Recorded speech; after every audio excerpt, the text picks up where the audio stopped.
but especially with the bridging that Luis Gutierrez just did in his intervention, showing us the complexity. So the objective of the project is in fact about complexity, and so it took us some while to set up the analytical framework for such complexity. The project has three different parts. The last one is not yet visible, and we hope that next year we can bring it already. And the first part is the understanding of the decision-making processes in BRT systems and in the different contexts in which the BRT systems are taking part, and understanding all the coalitions that are behind this process and the complexity related with those stakeholders in movement, and to develop a formal structure for a retrospective analysis of what are the various interplaying policy components that affect the performance of the system, and with a very specific emphasis on the relation between institutional design and performance, which is the topic of the PhD of Maria Spandu, which is one of and she is one of the researchers involved. Finally, these two parts will contribute and are contributing for us to understand all the relations between the agents, all the processes, and so set up a simulation model so that we can, in the future, assess the effects produced by policy packages. So the whole presentation has much more slides than I'm going to show you because of the timing, but so if you care to ask for the complete presentation, we will give you a bonus of about double or triple of slides that I'm going to present here, that I'm going to show here. So for the framework of analysis, the ones who are interested in further detail about this, we have these documents that are available in the website of the Bus Rapid Transit Center, and that can be downloaded and for you to read and comment and send us whatever criticism you can think of. So today what I'm bringing you here is two cases. One case addressing the policy packaging, and another case addressing the coalition framework. And we have chosen Santiago because, and why these two cases up front? Santiago because the level of information was very rich, and because politics did matter and played a very determinant role in this. And the New York case, which is a case very rich in terms of number of agents that are involved, and a very strong and complex coalition framework that allow us to understand better all the links so that we can then reproduce to the other cases. So let's go briefly through Santiago. So I'm not going to explain you in detail Santiago. We have discussed Santiago in many other presentations. So just to recap the goals of the project of the Trans-Santiago. So improving the existing public transport of Santiago, addressing and solving the failures of the former system. So this forced us to go back and to understand the state of the situation before the change process that Lucho just recalled us, and what were the results afterwards, and then the capability or the wish to maintain or increase the modal share of public transport while being environmentally, socially, and economically sustained. So, an institutional design with a very particular aspect, that is the Trans-Santiago was directly dependent from the minister, that is the de facto framework of relation between the institutions does not correspond to what is the official design of and the official institutional design and hierarchical relations between these institutions, and this is a particular aspect of the analysis. Some other institutional highlights that are worth looking at. First of all, there is no consensus about what happens in Santiago, and this is why it is a very interesting case. We have more than one version over the same facts and more than one interpretation over the same facts.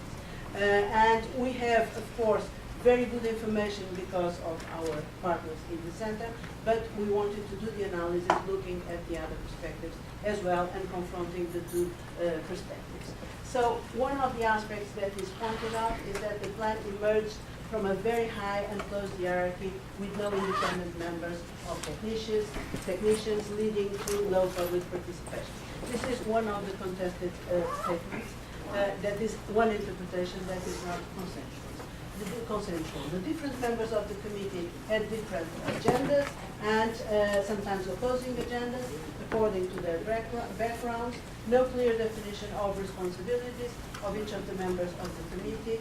CGTS created following the model of the agency responsible for road concessions, so la coordinadora de concesiones, assuming the concession process for roads and for bus operation were similar, and transport authority with proper attributions could have helped overcoming some of the institutional issues in the interpretation of some analysts.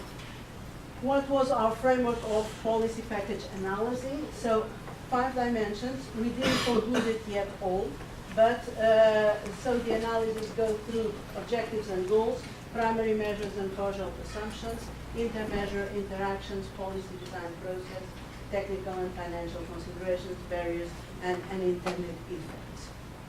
And this is what gives this type of picture. So this is the packaging of the BRT case in Transantiago. And this reveals what is the policy package of an implementation case. What are the different, so we have 6 areas of analysis in a policy package, and we have understood already that these 6 areas are with different details and different levels of deepness present in all cases. And what are the differences that we have here in the colors? So the red colors, which are not exactly red for you, so this type of colors with the cross, means that this was not present in Santiago, although we have found this in other cases in the same area. So it was part of policy of other policy packages, not of the case of Santiago. And the orange part, which in this case is green, is the one that was only partially implemented and partially thought about in the case of Santiago. So, as you see, the richness of analysis and the richness of interaction is tremendous, which means that the potential for failure of a policy package is very high, because there are a number of elements, a number of links, a number of agents, and a number of processes that go through different frameworks of analysis and also different silo authority structures very often, and with interactions between different areas of governance that very often do not have practice of co-decisions. And so this is what is the result of that analysis. For each of these areas, we will have a sort of a qualitative and, to the extent possible, quantitative assessment, when at the end we will have all case studies analysis. Preliminary conclusions. And one of the most important preliminary conclusions so far is that despite those colors that you have seen in the wheel of policy package, the most important problems, or several problems, and maybe the most significant problems, have not been caused by the design of the policy package, but by the deviations that occurred in the implementation.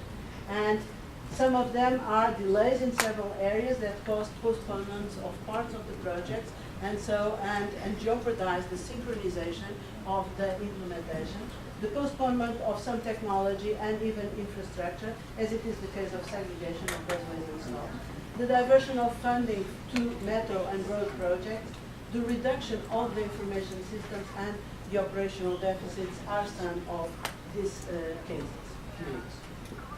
Okay. Problems affecting the implementation related to weakness of institutional design. Also, implementation hierarchy highly dependent from political power, no authority officially committed to the system, and no clear definition of responsibilities. So I will jump through just to tell you that we are trying to, or we try to locate a number of cases that would be relevant of the different types of BRT that exist. And for this, we use the ITDP classification as we have adopted it in the Bus Rapid Transit Center. And the cases that will be, and that are already started, but that will have a similar analysis than the case of Santiago, will be Ahmedabad, because it is a network case, Belo Horizonte, New Delhi, Guangzhou, Transmilenio, and then 2 European cases which have completely different settings and constructions. And so here you have a table of comparisons of which highlights the why we have chosen these cases for the policy package. On top of this, we think that it is important, and this is not the final framework of analysis, but we think this is very relevant. That is the cultural conditions and variables that do condition not only the design and the choices that are made, but also but that condition also the behaviors, and so the deviations from the planning in the implementations. And so the natural cultural dimension will lead us to this type of analysis that will enable us to, or hopefully will enable us to identify some variables that we can model in such a way that we can understand that whether or to what extent these differences can also influence the performance or can influence some of the factors. Just very briefly to show you what is the other stream of analysis, that is the New York case. The New York case aims to, and it's based on this theoretical analysis, and it is part of the PhD of Maria Spandu. So the objective is to analyze the individual components of the institutional design and see to what extent they are affecting the performance, and with a very special emphasis on the financing and funding issue. So the New York case, we are just looking at one part of New York, not the complete setting that forms New York, and with considerable economic diversity, which is also relevant in terms of captiveness in relation to public transport, and this is the reason why of New York. A lot of information and a very high diversity of stakeholders with documented information for these coalitions that are formed around the case of New York. 2 moments of change: introduction of Public Authorities Accountability Act of 2005 and Reform Act of 2009 are the object of analysis. And some characteristics of the mobility, we see that there is a stagnation and then a decrease in the utilization of public transport. So I will go a bit faster now to show you this is the situation of the commuting. So we have the subway with almost 50% of modal share, which is a very significant aspect. And here starts the issue of funding and financing that is extremely relevant. So in 2007 and 2008, we see the revenue losses, and both at the level of local government and at the level of state government. This is influencing, of course, all the performance of the system, and there is one particular aspect, which is the fact that the main fund of revenue from the government is not mobility related, but it comes from from funds coming from intergovernmental revenue. And another aspect to highlight is the fact that the motor fuel tax revenue has only a very reduced contribution in the funding of this case. So, identical situation on government finances and outstanding debt. There is one revelation in this MPA case, which is the fact that the funding being done by bonds and public debt, it's increasing tremendously the depth of MTA, and so this is one of the critical aspects. And here we have the segmentation of the different sources of fund, so from operations to capital. fair revenues in relation to the total revenue, so the operation fundings, and total operating expenses with quite evident deficit also. So the story of budget cuts that gives rise to the implementation of the BRT. So what do we have? In the BRT we have two phases. So with different corridors. So a first corridor in Bronx, then Manhattan, then Staten Island in Brooklyn, and the second stage Queens and Bronx. So what are the objectives and what are the promises associated to these BRT corridors? So speed and reliability, comfort and convenience, and interesting issues that have been highlighted in the interviews, the cultural and the institutional aspect. So cultural barriers related with the public goods provided by the public sector, clarification of the role of influence of some governance bodies. In people's perception, the image of MTA is to be supervised by the city of New York instead of being by the government. And on the financial side, instability, competition within the New York State campus, money availability with funds appropriation processes being timely, and debt increase, so bonds issuing affected strongly the MTA financial situation instead of revealing to be a positive or an additional source of funding. So capacity building, MTA is involved in many benchmarking networks, and the participation and the collaboration, so awareness and accountability, informal watchdogs role is played by the advocacy groups. Public participation is encouraged through public hearings and prescribed by law. Conflicts, tension between labor units and MPA in face of new contract negotiation, budgetary restrictions, and issues that are worth attention and that will be developed or will be better assessed in the future. That is the level of independence and autonomy in the MTA board. Is it guaranteed or not? The innovative funding sources and conditions for maximum acceptability, the outsourcing practices, the regulatory and competition issues, and how our current and future BRT systems incorporated in this complicated institutional and organizational financial context. Okay? Okay. Conclusions. So there are no patterns of funding and financing. There are some experience which provide good lessons to be transferred to other cases.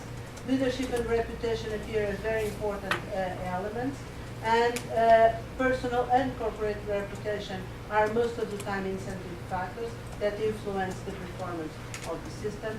Transparency and openness of information is playing a very specific role in this case, and the participation of the various stakeholders puts a very strong weight in the coalition's frameworks. And New York is a particular case, of course, of attractiveness because of this level of complexity. And so this is it for the moment. Thank you. We have time for one question. Yeah, Jorge, please.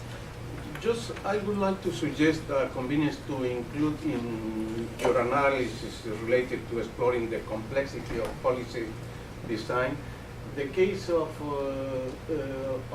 countries where there is not a political institution or political will, and the first challenge is building political will, because the real market is that we confront a very hard competition with the rails, metro, and BRT, and integrated transport system.